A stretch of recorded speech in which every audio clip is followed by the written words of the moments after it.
Hi అండి, అందరికీ నమస్కారం. నేను మీ సుధను. నేను బాగున్నాను, మీరు కూడా బాగుండాలని మనస్ఫూర్తిగా కోరుకుంటుంది మీ సుధామూరంపొడి.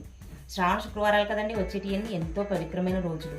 ఈ పవిత్రమైన రోజుల్లో మనము బ్రాహ్మీ ముహూర్త టైంలో నిద్రలేచి ఇల్లంతా శుభ్రపరచుకొని ఈ విధంగా పూజ చేసినట్లయితే చాలా మంచి ఫలితాలు అనేది ఉంటాయండి. అవి ఏ విధంగా చేసుకోవాలి ఈ పూజని అనేది షేర్ చేయబోతున్నాను. ఒకసారి చూసేద్దామా మరి. శ్రావణ మాసం నెల రోజులు బ్రాహ్మీ ముహూర్త సమయంలో పూజ చేయడం వల్ల ఎటువంటి ఫలితాలు ఉంటాయో తెలుసుకుందామా మరి.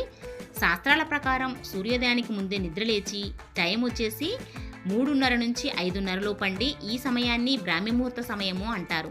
ఈ సమయంలో దేవతలను పూజించడం వల్ల మానసిక శారీరక ఒత్తిడి నుండి ఉపశమనం లభిస్తుందండి. దీంతో పాటు ఆ స్వామి అమ్మవార్ల దయతో అన్ని రంగాలలో విజయంతో పాటు ధనలాభం కూడా కలుగుతుంది. శాస్త్రాల ప్రకారం బ్రహ్మముహూర్తం అంటే ఏంటో తెలుసా మరి. బ్రహ్మదేవుడు మరియు ముహూర్తం అంటే సమయము అని అర్థము, అంటే భగవంతుని సమయము అని అర్థం అండి. ఈ సమయంలో దేవతలు స్వయంగా భూలోకానికి వస్తారటండి. అందుకే ఈ సమయంలో పూజ చేస్తే విశేషమైన ఫలితాలను ఇస్తుంది. నేను ఒక విషయం అయితే నమ్ముతానండి, ఉదయం ఏ విధంగా గడిస్తే ఆ రోజంతా అదే విధంగా ఉంటుందని నేను గట్టిగా నమ్ముతానండి. మరి మీరు నమ్ముతారా? ఇది నిజం కాదంటారా? తెల్లవారుజామున నిద్ర లేవాలని, మొట్టమొదట దేవుడి నామ స్మరణతో ప్రారంభించాలని, ఆ డే అంతా హ్యాపీగా నడుస్తుందని మన పెద్దలు చెప్తూ ఉంటారు కదండి. ఇలా చేయడం వల్ల జీవితం అంటే మన జీవితంపై సానుకూల ప్రభావం ఉంటుందండి. దీంతో జీవితంలో ఒక్కొక్క సమస్య క్రమంగా దూరం అవుతుంది. అంతేకాకుండా దురదృష్టం కూడా అదృష్టంగా మారుతుందండి. ఎలా అంటే బ్రాహ్మీ ముహూర్త టైంలో నిద్రలేచి ఇలా పూజ చేసుకున్నట్లయితే, ధ్యానం చేసిన, మెడిటేషన్ చేసిన ఏదైనా కూడా రెట్టింపు ఫలితాలు అనేది ఇస్తుంది. 2024 ఆగస్టు 5వ తేదీ నుండి శ్రావణ మాసం ప్రారంభమవుతుందండి. శ్రావణ మాసం అనగానే ప్రతి ఇల్లాలు ఇంటిని అందమైన ముగ్గులు, తోరణాలతో, పచ్చడి తోరణాలతో కలకలలాడుతూ ఉంటుంది కదండి ప్రతి ఒక్కరి ఇల్లు. అలా అన్నమాట. ఆ తండ్రి నామస్మరణ అలాగే అమ్మవారి పూజలతో కలకలలాడుతూ ఉంటుంది. మనకున్న 12 మాసాలలో 5వదైన శ్రావణ మాసం ఎంతో పవిత్రమైనదండి. ఈ మాసానికి పేరేలా వచ్చిందో చెప్తాను. ఈ మాసంలో అంటే పౌర్ణమి నాడు చంద్రుడు శ్రవణ నక్షత్రంలో సంచరించడం వలన ఈ మాసానికి శ్రావణ మాసం అని పేరు వచ్చిందటండి. లక్ష్మీదేవికి ఈ మాసం అంటే మహాప్రీతి కూడా. అలాగే మనకు కూడా ఎంతో అందంగా మనం అమ్మవారిని అలంకరించుకొని పూజలు చేసుకుంటూ ఉంటాం కదండి. చక్కగా అందమైన గుమ్మం ముంగట అందమైన ముగ్గులు వేసుకోండి. ఆ తర్వాత ద్వార పూజ తప్పకుండా చేసుకోండి. ఇంకో విషయం ఏంటంటే ఈశాన్య మూలకు కూడా తప్పకుండా రాగి చెంబుతోటి అమ్మవారికి ఆహ్వానం చెప్పుకోవాలండి. ఎప్పుడు కూడా రాగి చెంబు ఉంచుకోండి ఈ నెల పాటు. అంటే మంగళవారము ఒక సోమవారం పెట్టుకున్నారనుకోండి రాగి చెంబు, మంగళవారం తీయమాకండి, బుధవారం తీయండి. ఒకరోజు తప్పించి ఒకరోజు తీసేయండి. తీసి మళ్ళీ కొత్తగా నీళ్ళను శుద్ధ జలాలు పోసి పసుపు, కుంకుమ, అక్షంతలు, 1 రూపీ కాయిన్, ఒక ఎర్రటి పుష్పము అలా వేసి జవ్వాది పౌడర్, సెంటు, మీ దగ్గర ఉన్న సుగంధభరిత ఉన్న ద్రవ్యాలను వేసేయండి. చక్కగా సుగంధంగా రూమ్ అంతా స్ప్రెడ్ అవుతుందండి. ఎంత హ్యాపీని ఇస్తుందో మనం చూసినా కూడా ఒక పాజిటివిటీ అనిపిస్తుంది. తర్వాత ఆగ్నేయ దీపం మాత్రం తప్పకుండా పెట్టుకోండి. ఆగ్నేయ దీపం కూడా ఒక వీడియోలో వచ్చేసి నేను అన్నీ చూపిస్తున్నానండి. ఎక్కడ కూడా ఏమైనా డౌట్స్ ఉన్నా కూడా కామెంట్ సెక్షన్లో కామెంట్ చేయండి. ఈ శ్రావణ శుక్రవారాలు, మంగళవారాలు, సోమవారాలు ఈ నెల మొత్తము ఈ విధంగా పూజ చేసినట్లయితేనండి మనకున్న సమస్యలు ఆ అమ్మవారు ఇట్టే తీరుస్తుందండి. గట్టిగా నమ్మి చేయండి. ఖచ్చితంగా బ్రాహ్మీ ముహూర్త టైంలో కనుక నిద్రలేచి చేసినట్లయితేనండి ఇంకా మన జీవితంలో వెనకకి తిరిగి చూసుకునేది ఉండదండి. అంతా శుభాలే ఉంటాయి. అది గట్టిగా నమ్మాలండి. ఎందుకంటే నేను ప్రీవియస్ వీడియోలో కూడా ఒకసారి షేర్ చేశాను. 21 రోజు సంకల్పం చేసుకుని నేను బ్రాహ్మీ ముహూర్త సమయంలో నిద్రలేచి చక్కగా పూజ చేసుకున్నానండి. మంచి ఫలితాలు అనేది ఉన్నాయి. ఫలితాల కంటే ముఖ్యంగా నేను గట్టిగా చెప్పేది ఏంటంటేనండి, మనసుకు ఒక హ్యాపీని ఇచ్చింది, సంతోషాన్ని, ఒక ఎనర్జిటీని, ఒక పాజిటివిటీని ఇంట్లో ఉందండి మా ఇంట్లో. అందుకే మీకు గట్టిగా చెప్తున్నాను నేను. ఒక పాజిటివిటీ ఉండాలి అంటే ఖచ్చితంగా బ్రాహ్మీ ముహూర్త టైంలో పూజ చేసి చూడండి. ఆ రిజల్ట్ అనేది మీకు ఖచ్చితంగా తెలుస్తుంది. ఆ తర్వాత వచ్చేసి సుగంధభరితంగా ఉండేటట్టు చూసుకోండి. పూజా మందిరం కానీ, లివింగ్ రూమ్ కానీ, ఎక్కడ మనం ఇల్లు మొత్తానికి సుగంధభరితంగా ఉండేటట్టు చూసుకోండి. తర్వాత వచ్చేసి అమ్మవారికి మొదటి శుక్రవారానికి చక్కగా అష్టదీపారాధన చేసుకోండి. అష్టదీపారాధన అంటే 8 8 అనే సంఖ్యతోటి లేకపోతే 9 అనే సంఖ్యతోటైనా దీపారాధన చేసుకోండి.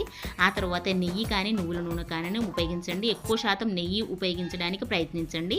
ఒకవేళ నెయ్యి అందుబాటులో లేనట్లయితే కొంచెం కాస్ట్ ఎక్కువ అనుకున్నట్లయితేనండి నువ్వుల నూనె అయినా కూడా పర్లేదండి. నువ్వుల నూనెతో చక్కగా అమ్మవారికి ఆరాధన చేయండి, అంటే దీపారాధన చేయండి. దీపాన్ని వెలిగించేటప్పుడు ఎప్పుడైనా కూడా మనము అమ్మ నామస్మరణ, అంటే సాక్షాత్తు దైవ స్వరూపం అండి దీపము. అందుకే దీపాన్ని ఆరాధన చేసేటప్పుడు దీపం జ్యోతి పరబ్రహ్మ స్వరూపిణ్యే నమః అనుకుంటూ తలుచుకొని దీపారాధన చేయండి. ఆ తరువాత నేను ముఖ్యంగా చెప్పేది ఒకటేనండి, రాగి చెంబుతో కంపల్సరీ నీళ్ళు అనేది పెట్టాలండి. మనకు పూజా మందిరంలో ఉండాలి, ఈశాన్య మూలలో కూడా ఉండాలండి. పూజా మందిరంలో మాత్రం తప్పకుండా ఉండేటట్టు చూసుకోండి. ఒకవేళ ఈశాన్య మూలలో పిల్లలు ఎవరన్నా పడేస్తారు, తగిలి కింద పడిపోతుందని ఒక సెంటిమెంట్ ఉంటుంది కదండి, పిల్లలు కొంచెం అలజడి అలా ఉన్నప్పుడు ఖచ్చితంగా ఒక చిన్న రాగి చెంబుతోనైనా పూజా మందిరంలో అయితే తప్పకుండా పెట్టుకోండి. తర్వాత వచ్చేసి ద్వార పూజ మాత్రం తప్పకుండా చేసుకోండి. ఉదయం సాయంత్రం పూట తప్పకుండా ఉండాలి దీపారాధన అనేది. ఇంట్లో దీపం అనేది ఉదయం సాయంత్రం అనేది వెలుగుతూనే ఉండాలి. ఈ శ్రావణ మాసం మొత్తంలో శుక్రవారాలు ఎంతో విశేషం కదండి మనకు. అష్టదీపారాధన, పిండి దీపారాధన కూడా చేయొచ్చండి. నేను ప్రీవియస్ వీడియోలో కూడా షేర్ చేశాను. బియ్యం పిండి దీపారాధన చేస్తే ఎటువంటి ఫలితాలు ఉంటాయనేది కూడా మీకు షేర్ చేశాను. మనకి ఇష్టం అండి, మన శక్తి కొలది అండి. ఏదైనా కూడా ఇన్నే పెట్టాలా, ఇన్నే చేయాలంటే ఒక్క ప్రమిదలో 3 ఒత్తులు వేసి కూడా మనం దీపారాధన చేసుకోవచ్చండి. మన శక్తి మన స్థాయిని బట్టి చేసుకోవచ్చండి. ఇలానే చేయాలనైతే నేను కరెక్ట్గా ఏం చెప్పను, ఇలానే చేయాలనైతే కాదండి. ఒక్క దీపారాధన మా దగ్గర నూనె కూడా లేదు అనే వాళ్ళు ఉంటారండి. కొబ్బరి నూనె కూడా వేసుకొని దీపారాధన చేయొచ్చు. నేను ఒక సిస్టర్ నన్ను అడిగిన మెసేజ్ ఏంటంటే, దీపారాధనలో ఎన్ని ఒత్తులు వేసి చేయాలి అనేసి అడిగారండి. దీపారాధనలో 2 ఒత్తులు చేసి, అంటే ఒక ప్రమిద కదండి ఇది పెట్టి, ఇక్కడ నేను 8 పెట్టాను కదా, 8లో 2 ఒత్తులు కలిపి ఏకహారతి, అంటే ఒక ఒత్తితోటి నేను దీపారాధన చేసుకున్నాను. ఒకవేళ 3 ఒత్తులు కూడా వేసుకోవచ్చండి. 3 ఒత్తులు వేసి విడిగా పెట్టుకోవాలి, 3 ఒత్తులు అలా కూడా చేసుకోవచ్చు. ఇంకా మన ఇష్టం అండి. కానీ 5, 3 ఇట్లా 2 కలిపి ఒక ఒత్తిగా చేసి నేను ఇలా దీపారాధన చేసుకుంటున్నాను. ఇదండి. తర్వాత వచ్చేసి దీపం, ధూపం, నైవేద్యం సమర్పించుకోవడమేనండి. కానీ నేను చెప్పే ముఖ్య విషయం ఏంటి అంటే, బ్రాహ్మీ ముహూర్త సమయం అంటే 3:30 నుంచి 5:30 లోపే మన పూజ అంతా అయిపోయేటట్టు చూసుకోవాలండి. ఇది ఒక మెయిన్.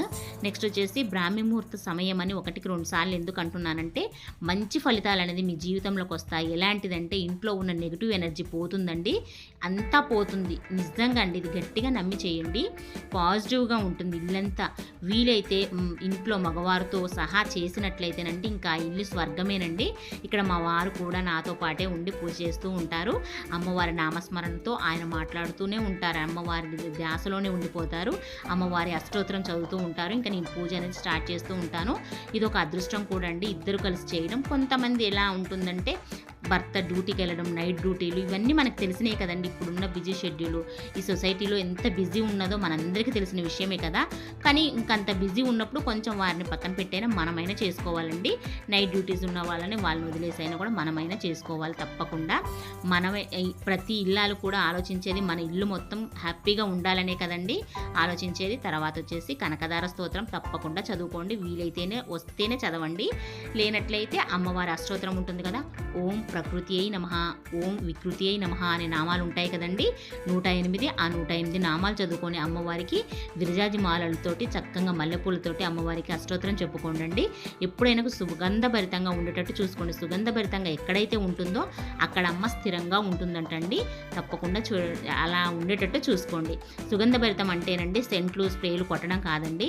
మనకు జవ్వాది పౌడర్ దొరుకుతుంది, పచ్చకర్పూరం దొరుకుతుంది. పచ్చకర్పూరం కూడా మనము దీపారాధనలో కూడా వేయాలండి. చక్కగా అమ్మవారి ఫోటోకి అక్కడ పూలను అలంకరించాం కదా, పూలకు కూడా మంచిగా రాయాలి.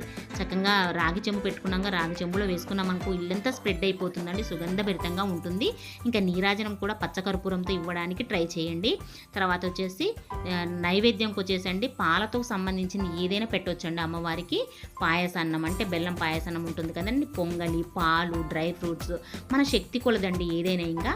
ఇంకా బయట విపరీతంగా వర్షం ఉంది. 4:30కంతా నా పూజ అయిపోయిందండి. చక్కగా ఈ దీపారాధన కుందులు ఇవన్నీ నేను నిన్న నైటే క్లీన్ చేసేసుకున్నాను. బొట్లు మాత్రం ఇవాళ పెట్టుకున్నానండి. చక్కగా అలంకరించుకొని ఇంకా అలా పెట్టేసుకున్నాను.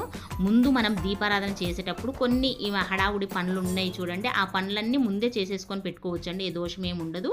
చక్కగా మళ్ళీ ఈ గట్టు ఉంటుంది కదండి, స్టవ్ దగ్గర కూడా చక్కగా అలంకరించుకోవచ్చు అండి. ముందు రోజే అలంకరించుకొని చక్కగా దీపారాధన చేసుకోవచ్చు. ఆగ్నేయ దీపానికి ముందు రోజు కూడా పసుపుతో అలుక్కొని అలా ముగ్గులు కూడా పెట్టుకోవచ్చు అండి. ఒకవేళ టైం లేని వారికైతే ఇదంతా మరొక మంచి వీడియోతో మళ్ళీ కలుస్తాను. అంతవరకు సెలవు మరి.